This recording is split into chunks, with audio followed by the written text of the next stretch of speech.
The wine glass slipped from my hand, shattering on the hardwood floor. Red liquid spread across the wood like blood, but I barely noticed. All I could hear was my daughter's voice, trembling with emotion. "Mom, I'm pregnant." For a split second, joy flooded through me.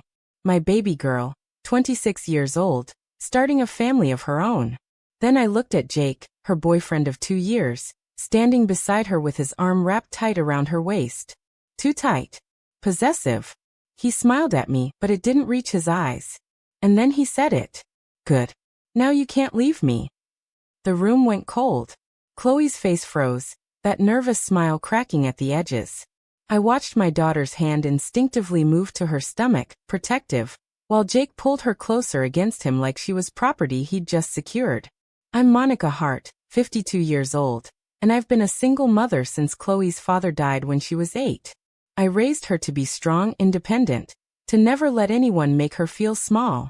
But standing in my dining room that night, I realized I was watching my daughter disappear into something dark, and the pregnancy, the grandchild I should have been celebrating, was a trap. "Jake," I said carefully, forcing my voice to stay steady. "That's an interesting way to respond to pregnancy news." He laughed, the sound easy and light, but his grip on Chloe didn't loosen. "I'm just excited, Mrs. Hart. I've been wanting to start a family. Now it's really happening. Chloe and I are bound together forever. Right, babe?" Chloe nodded, but she wouldn't meet my eyes. "We're really happy, Mom." But she didn't look happy. She looked terrified. After they left, Jake insisting they had an early doctor's appointment to prepare for, I spent an hour cleaning up the broken glass and wine, my hands shaking the entire time. That one sentence kept echoing in my head. "Now you can't leave me." Not "we're having a baby," or "I'm so excited," or even "I love you." Just a declaration of ownership. I'd never liked Jake. From the moment Chloe brought him home 2 years ago, something felt off. He was charming, sure, bought me flowers, complimented my cooking, called me Mrs. Hart, with respectful politeness. But I'd watched him slowly change my daughter. Chloe used to call me 3 times a week. Now I was lucky to hear from her once a month, and always with Jake in the background, listening. She used to have a tight circle of friends. Now she barely mentioned them. She used to be vibrant, confident. Now she seemed small, anxious, always checking her phone like she was waiting for permission to breathe. The next morning, I showed up at Chloe's apartment unannounced. I still had a key from when I'd helped her move in, back before Jake had taken over her life. I let myself in quietly, calling out, "Chloe? Honey, it's Mom." She appeared from the bedroom, wearing an oversized sweatshirt that hung on her thin frame. When had she lost so much weight? "Mom, you can't just. Jake doesn't like people coming over without calling first." "I tried calling. You didn't answer." She bit her lip. "My phone was charging. What are you doing here?" "I wanted to check on you. Talk about the pregnancy. Make sure you're okay." "I've fine. We're fine. Everything's fine." But her eyes were rimmed with red like she'd been crying. I pulled her into the kitchen, away from the bedroom door. "Chloe, are you happy about this baby?" "Of course I am." "Did you and Jake plan it?" She hesitated. Just a second too long. "It just happened. These things do." "Were you on birth control?" "Mom, that's personal." "Chloe." I took her hands. They were cold. "I need you to be honest with me. Did you want to get pregnant right now?" Her facade cracked. Tears spilled down her cheeks. "I don't know. I don't know what I want anymore. Jake wants it. He's been so excited. He says it's perfect timing. We'll be a real family." "But what do you want?" She pulled away, wrapping her arms around herself. "It doesn't matter now. I'm pregnant. We're having a baby. Jake's already telling everyone. His mom, his friends. I can't take that back." I felt something cold settle in my chest. "Can I use your bathroom?" She nodded, distracted, already reaching for her phone like it was a lifeline. Or a leash. In the bathroom, I found what I was looking for.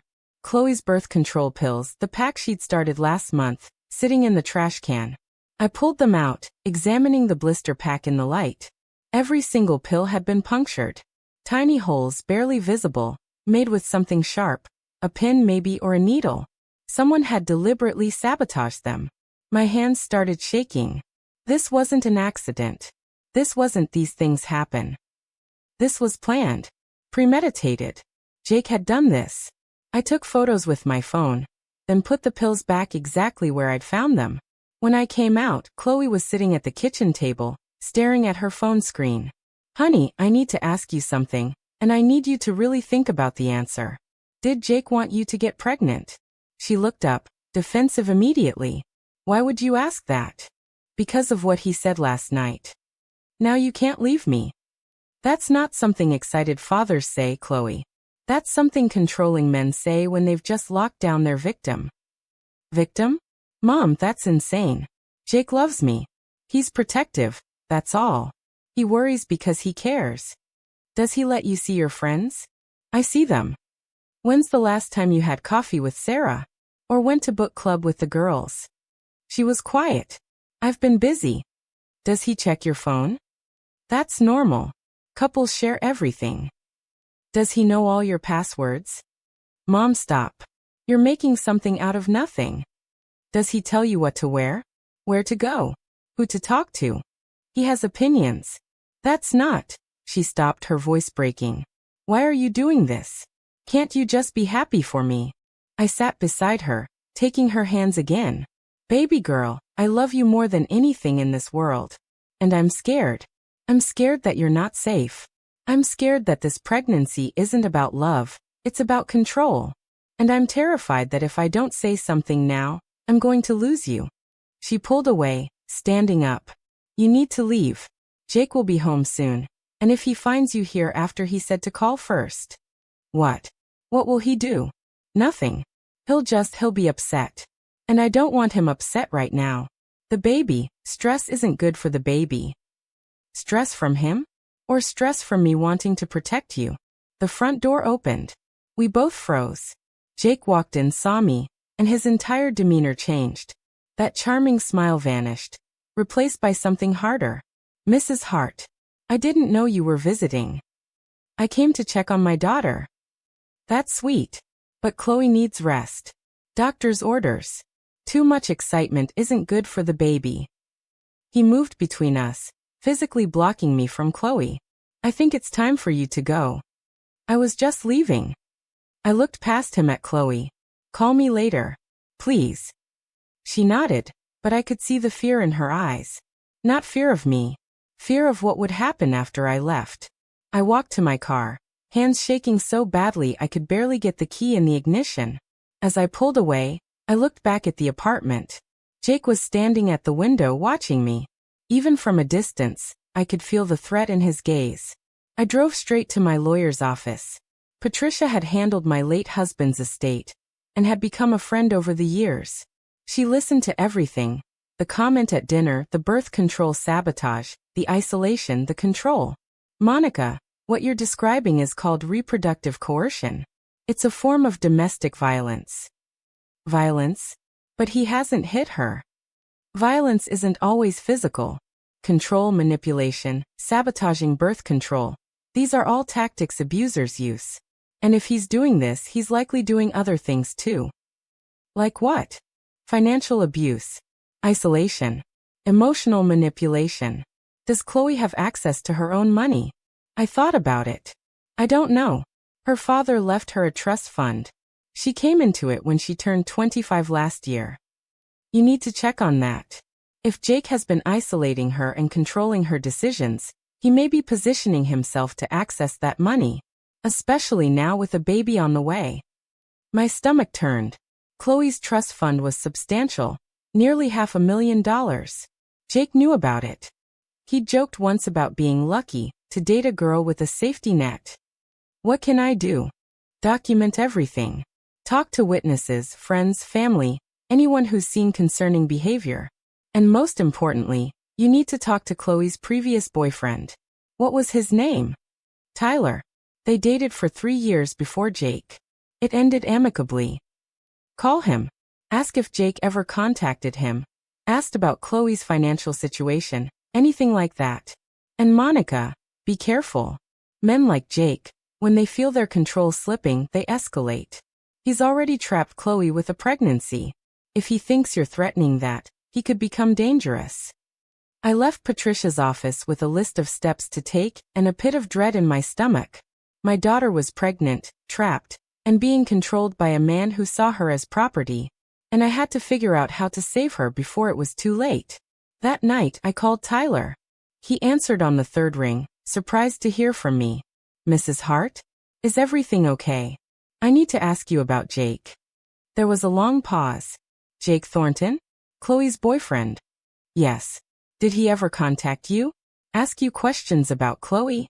Actually, yeah. About 6 months into their relationship, he messaged me on social media. Said he wanted to make sure he was treating Chloe right, asked what kind of things she liked. I thought it was weird but figured he was just being thorough. What kind of questions did he ask?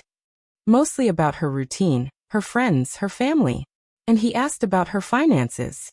Not directly, but he kept bringing up how she could afford nice things. I shut that down pretty quick. Told him it wasn't my business to discuss. He didn't like that. Got kind of aggressive. Said I must be jealous she'd moved on. I blocked him after that.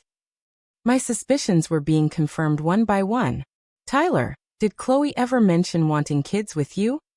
She was adamant she wasn't ready.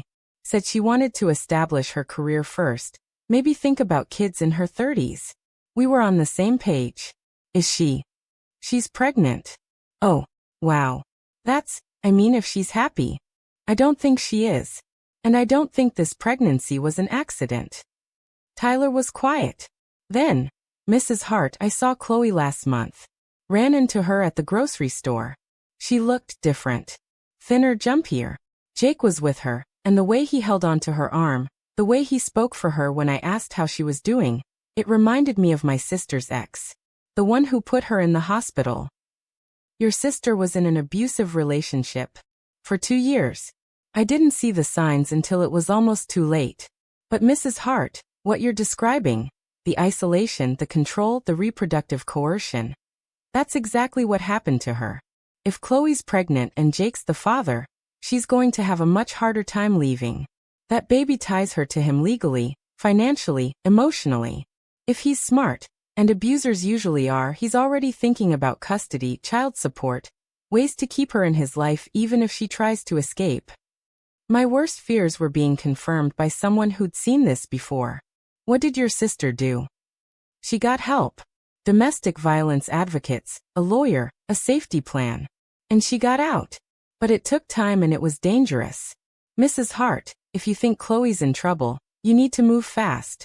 Before the baby comes and she's even more trapped. After I hung up, I sat in my living room staring at Chloe's baby pictures on the wall. That little girl with the gap-toothed smile and fearless eyes. Where had she gone? When had Jake taken her away? I made a decision then.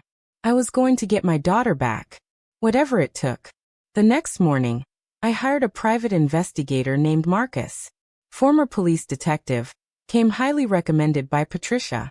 I gave him everything I had on Jake Thornton and told him to dig. I need to know who he is, who he was, and what he's hiding. Marcus called me 48 hours later. Mrs. Hart, you were right to be concerned. Can you come to my office? You're going to want to sit down for this. Marcus's office was small, cluttered with file folders and cold coffee cups. He gestured for me to sit and opened a thick manila folder.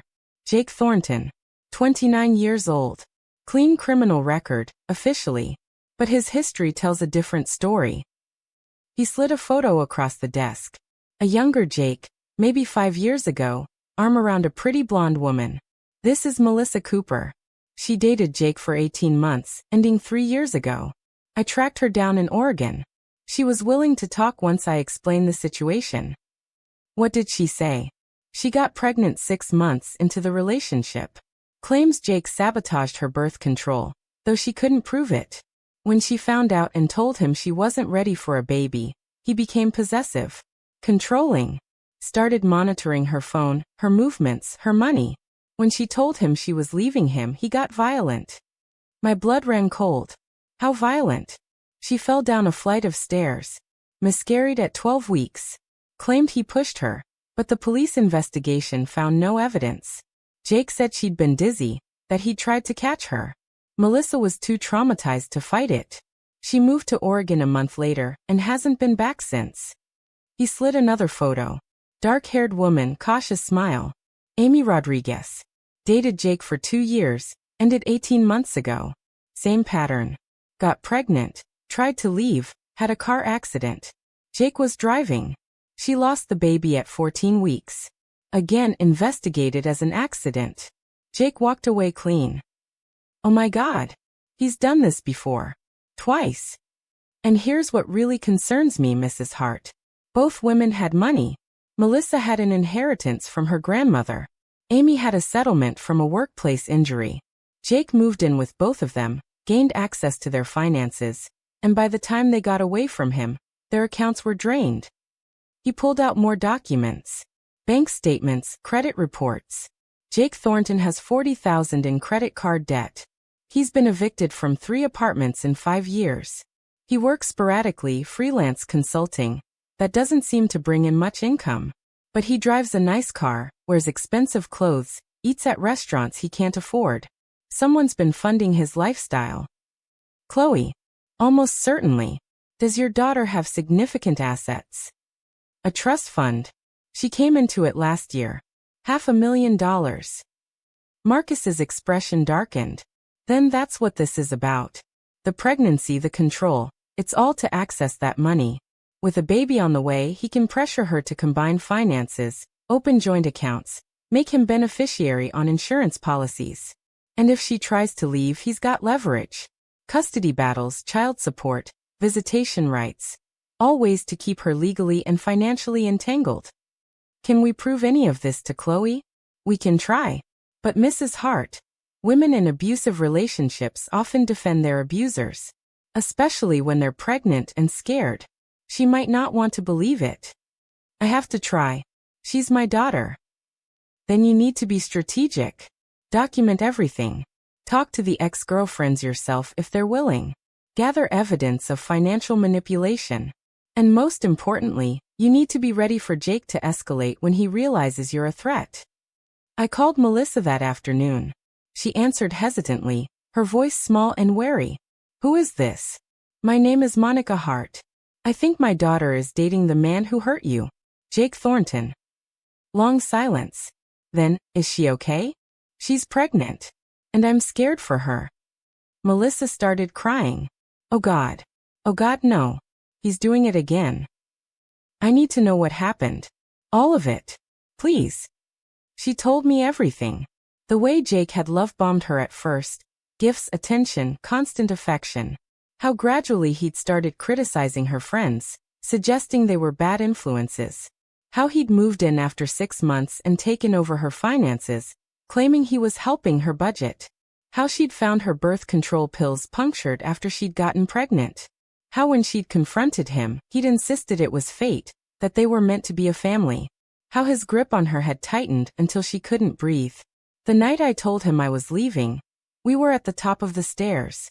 He grabbed my arm, said I wasn't thinking clearly, that the pregnancy hormones were making me irrational. I tried to pull away and her voice broke. He pushed me. I felt his hands on my back. And then I was falling. I lost the baby. Nearly died myself.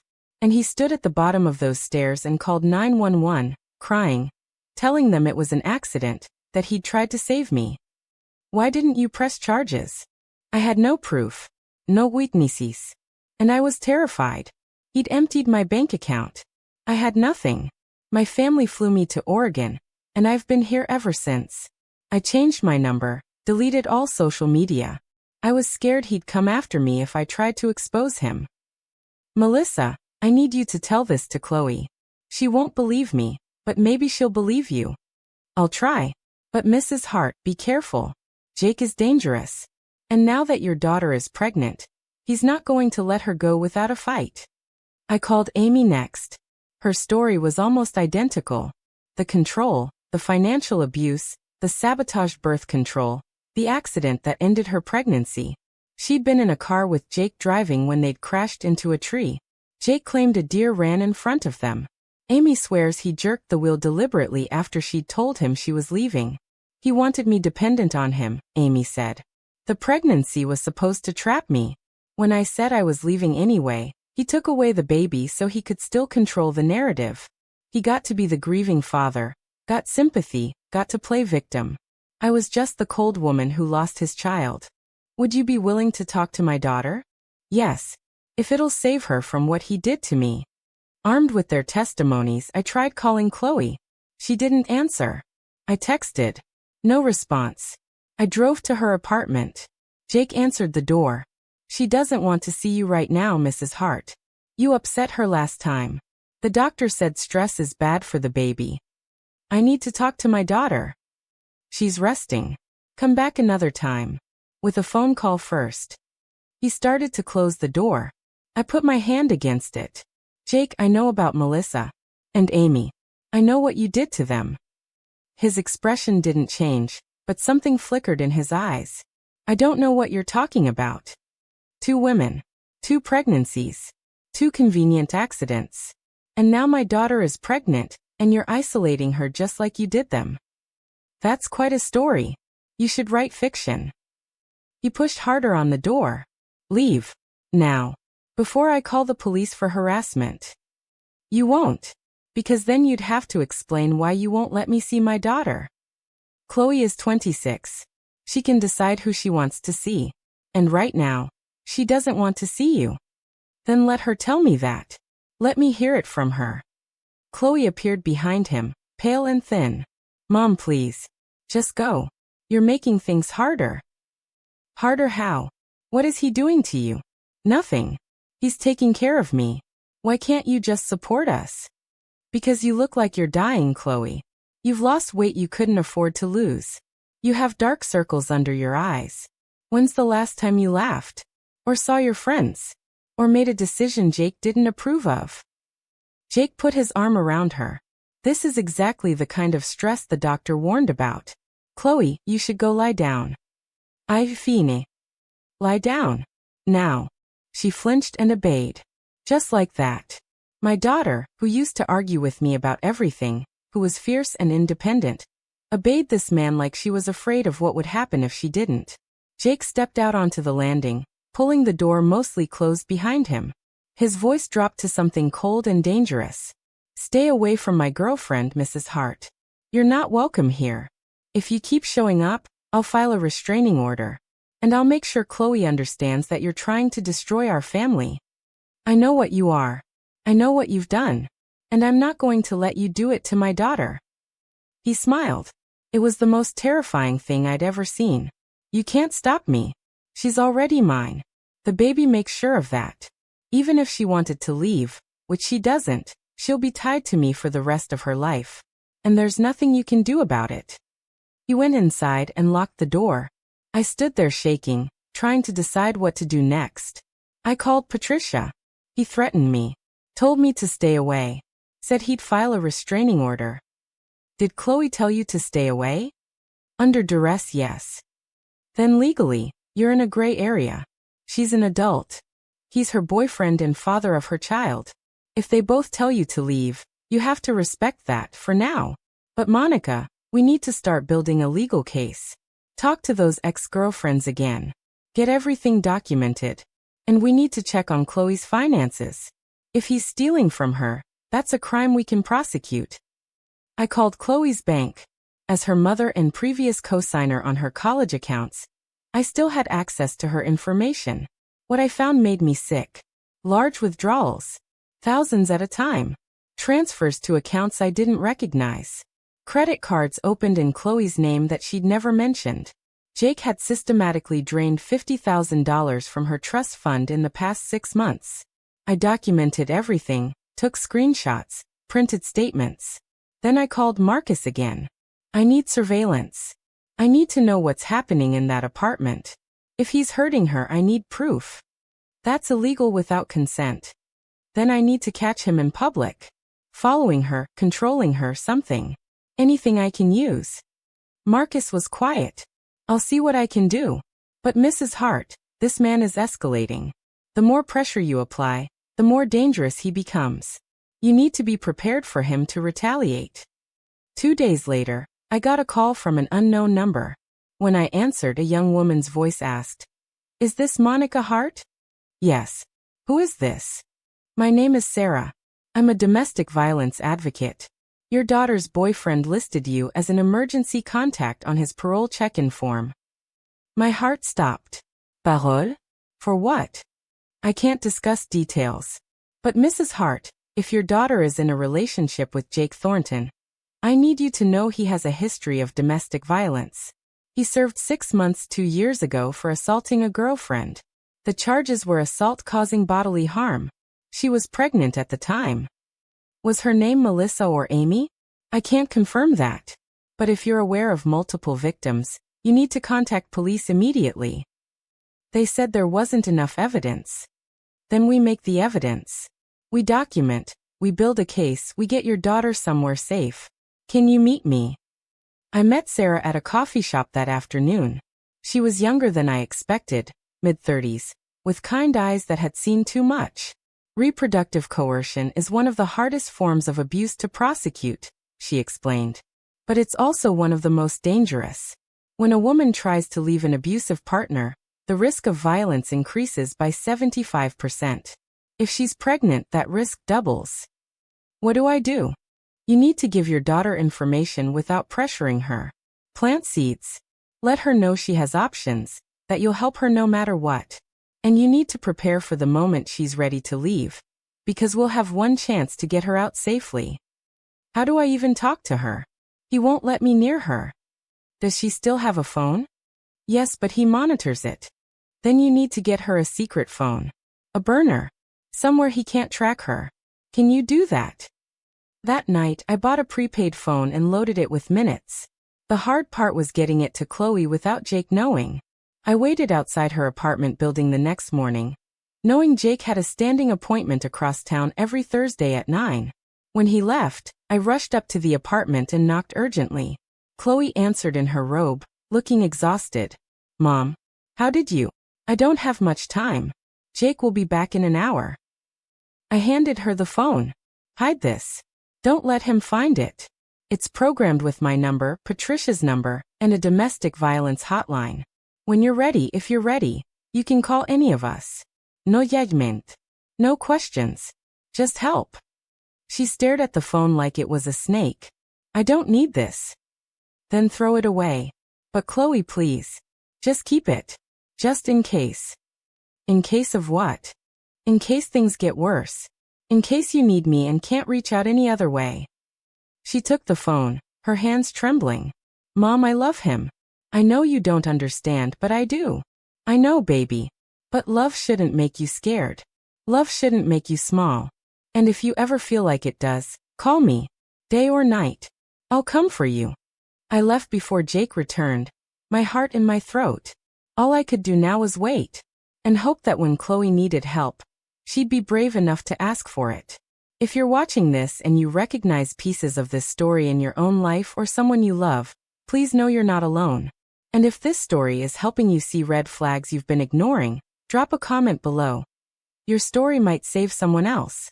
Hit that subscribe button so you don't miss what happens next, because this battle is far from over. 3 days passed. Then my phone rang at 2 in the morning. Unknown number. "Mom." Chloe's voice, whisper quiet and shaking. "I need help. Please." "Where are you?" "Bathroom. Door locked." "He's sleeping, but I don't have much time." "Mom, you were right. About everything. She started crying. "I found pills in his drawer. And research about miscarriages. And he's been giving me something in my food. I think he's trying to. We're getting you out. Right now. Can you leave?" He locked the deadbolt. I can't get out without him hearing. "Then I'm calling the police. Stay in that bathroom. Don't open the door until you hear sirens." "Mom, I'm scared." "I know, baby. But you're so brave. You're doing the right thing. Hold on. I'm coming." I called 911 while pulling on clothes with one hand. My daughter is being held against her will by her abusive boyfriend. She's pregnant and I believe she's in immediate danger. I need police at. I gave them the address, my voice shaking. "She's locked in the bathroom. He's sleeping. Please hurry." "Ma'am, officers are being dispatched." Stay on the line. I grabbed my keys and ran to my car. The apartment was 20 minutes away. The longest 20 minutes of my life. I called Sarah, the domestic violence advocate, on the way. Chloe called. Police are on their way. What do I do? Get there. Make sure police know this is a domestic violence situation, not just a dispute. Tell them about the reproductive coercion, the previous victims, everything. And Monica, when they get Chloe out, she's going to be traumatized. Scared. Maybe even defending him. Don't push. Just be there. When I screeched into the parking lot, 2 police cars were already there, lights flashing. Officers were at the apartment door. One was talking into his radio. The other was using something to work on the lock. I ran up the stairs. That's my daughter's apartment. She's inside. Bathroom. Locked in. The first officer, a woman with graying hair and kind eyes, turned to me. You're the mother who called? Yes. Her boyfriend Jake Thornton. He's got a history of domestic violence. Previous girlfriends. Pregnancies that ended in accidents. My daughter found evidence he's been drugging her, trying to cause a miscarriage. She's terrified. The male officer got the door open. They went in, hands on their weapons. Police! Jake Thornton, if you're in there, we need you to show your hands. I heard shouting. Movement. Then Chloe's voice, high and terrified. Mom, I'm here, baby. I'm right here. The officers brought Jake out first in handcuffs, furious and loud. This is illegal entry. I didn't give you permission. That's my girlfriend. She called her crazy mother because they had a fight. Sir, your girlfriend called 911. That gives us every right to enter. She's pregnant and emotional. This is harassment. Then they brought Chloe out, wrapped in a blanket, shaking uncontrollably. I pulled her into my arms and she collapsed against me, sobbing. I'm sorry. I'm so sorry, Mom. You were right. About everything. I should have listened. Sure. It's okay. You're safe now. I've got you. The officers asked her questions. Did Jake hurt her? Did he threaten her? Did she want to press charges? Chloe nodded to everything, speaking through tears. He's been putting something in my food. I found the pills. They're supposed to cause miscarriage. And he told me tonight that if I tried to leave him, he'd make sure I lost the baby and it would be my fault. That no court would give me custody after that. That I'd be alone forever. The female officer's expression hardened. We're taking him in. Do you feel safe going home? Not there. Never there. You're coming with me, I said. To my house. Where he can't find you. We went to the hospital first. The doctors examined Chloe, ran blood work, checked on the baby. They found traces of misoprostol in her system. A medication that can induce labor and miscarriage. Jake had been drugging her for at least a week. If you'd waited much longer, the doctor told us quietly, you could have lost the baby.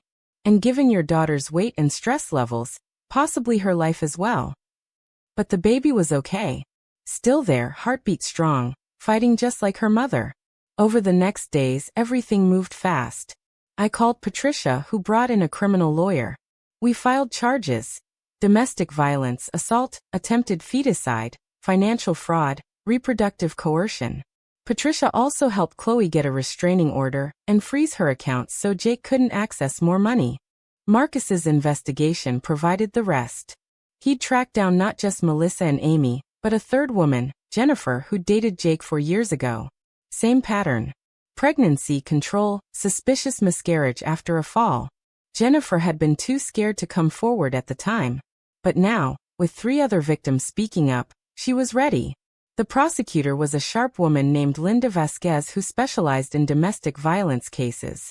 When I showed her everything we'd gathered, the testimonies, the financial records, the drugged food, the sabotaged birth control, she smiled grimly. We're going to bury him. Men like Jake Thornton think they're untouchable. We're going to prove them wrong. But first, Chloe had to heal.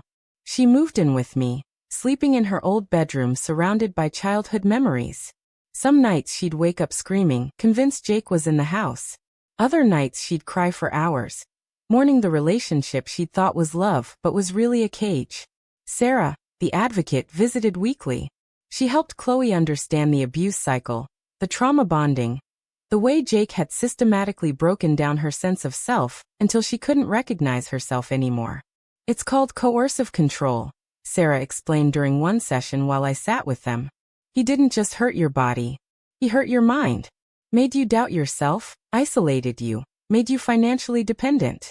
The pregnancy was the final lock on the cage. But you found the key, Chloe.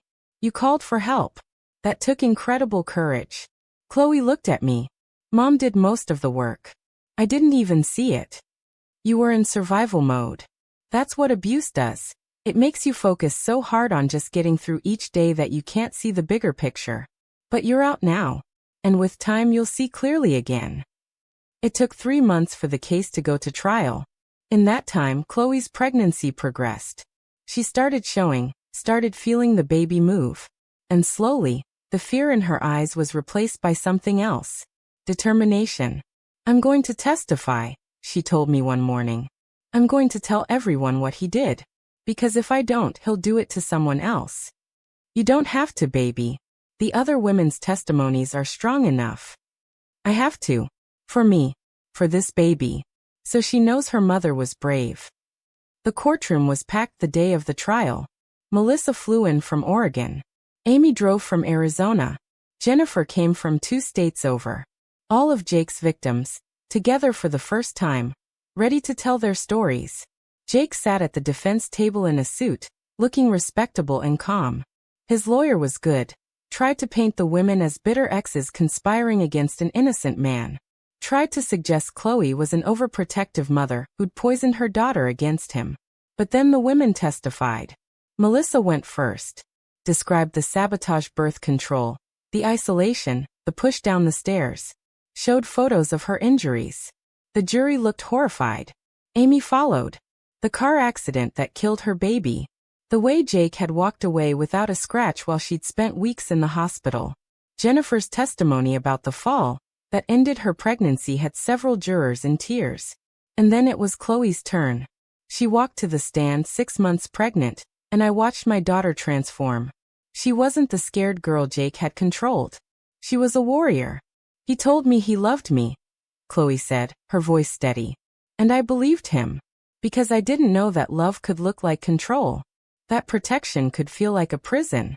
That the man who said he wanted to build a family with me was actually just building a cage. She described finding the punctured birth control. The way Jake monitored her every move. The financial abuse. The threats. And finally, the medication. I found pills in his nightstand. When I looked them up, I realized they were meant to end my pregnancy. And that night, when I confronted him, he didn't deny it. He said if I tried to leave him, he'd make sure I lost the baby. That it would be my fault. That no one would believe me. She looked directly at Jake. He stared back, emotionless. But I did leave. Because my mother taught me that I'm worth more than someone's need to control me. And this baby, she put her hand on her stomach, deserves a mother who's free. Not one who's trapped.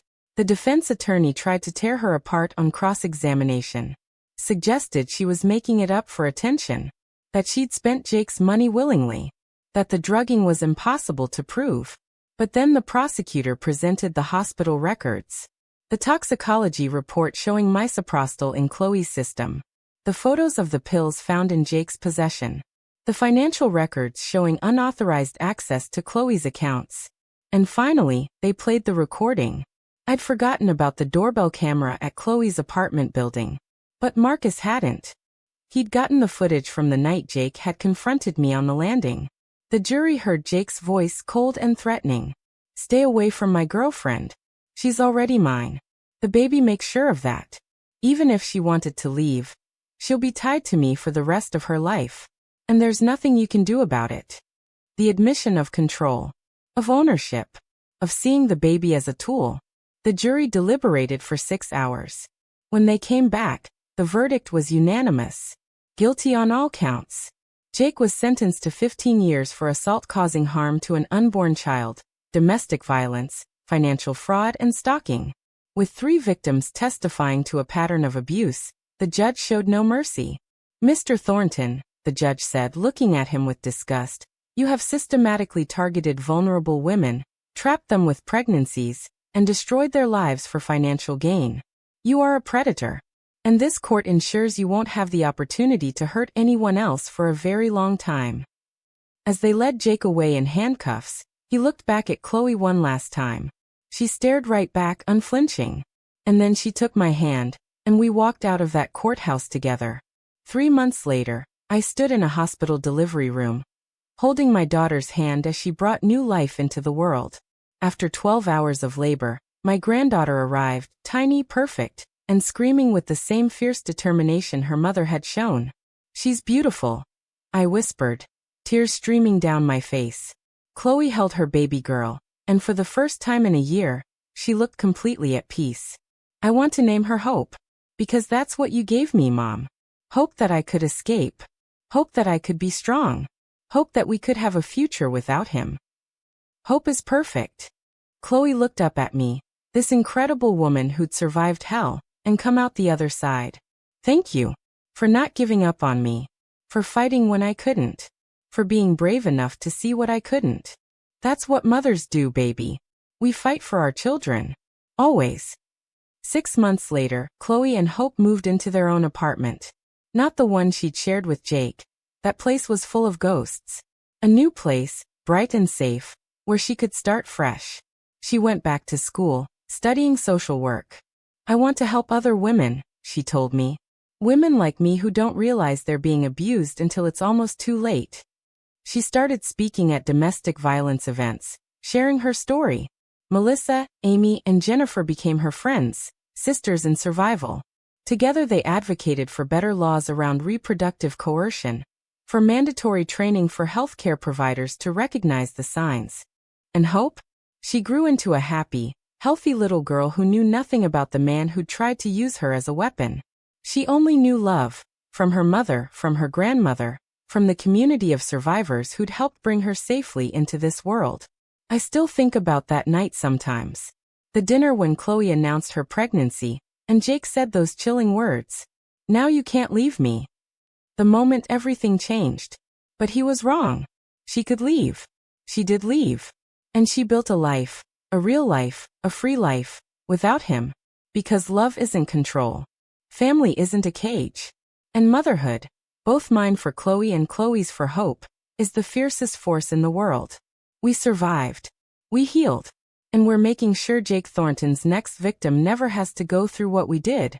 If you're watching this and something in this story felt familiar, if you've ever felt trapped, controlled, or scared in a relationship, please know you're not alone. And pregnancy doesn't have to be a trap. There are people ready to help. Organizations that understand. Laws that protect you. Reach out. Call a domestic violence hotline. Tell someone you trust. Do what Chloe did. Find the courage to ask for help.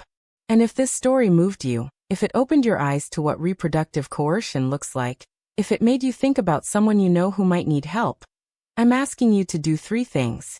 First, hit that like button so this story reaches more people who need to see it. Second, drop a comment below sharing your own experience or letting other survivors know they're not alone. Your words could save a life. And third, subscribe to this channel so you don't miss more stories like this. Real stories of survival, courage, and the unbreakable bond between mothers and daughters. Thank you for listening to our story. Thank you for caring. And if you're fighting your own battle right now, keep fighting. You're worth it. Your baby is worth it. And freedom is possible. This is Monica Hart, and this is Chloe's story. A story of survival, justice, and hope.